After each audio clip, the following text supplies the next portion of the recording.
Back આણંદના Bakrol વિસ્તારમાં ભારે વરસાદથી જળબંબાકારની સ્થિતિનું નિર્માણ થઈ ગયું છે। જીસેટ કોલેજ પાછળ તીરથ બંગલોઝના ઘરોમાં પાણી ઘૂસી ગયા છે। અનેક પરિવારોને વરસાદી પાણીથી ભારે નુકસાન પહોંચ્યું છે। કર્મ બંગલોઝમાં વરસાદી પાણી ભરાતા રહીશોને હાલાકી। રહીશો રાતના ઉજાગરા કરી સામાન બચાવવા માટે મજબૂર બન્યા હતા। વરસાદી પાણીના નિકાલની યોગ્ય વ્યવસ્થા ન હોવાનો સ્થાનિક લોકોએ આક્ષેપ કર્યો છે। ડ્રેનેજ લાઇન રોડથી અંદાજે 2 ફૂટ ઊંચી બનાવી હોવાનો પણ દાવો છે। તંત્રને રજૂઆત છતાં કામગીરી ન કરતા રહીશોમાં રોષ ફેલાયો છે।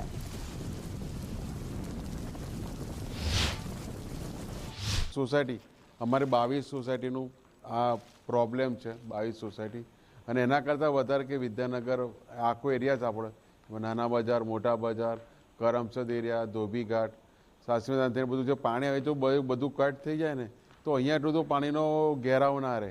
પાણી ડિવાઈડ થઈ જાય તો આપણને બધાને શાંતિ રહે અને તો જાગવું પડે છે। અમારી સમસ્યા એક જ છે નગરપાલિકાને કે આ જે વરસાદી પાણીનું જે લાઈન કરી છે આ લોકોએ એ રોડ કરતાં 2 ફૂટ ઊંચી કરી છે।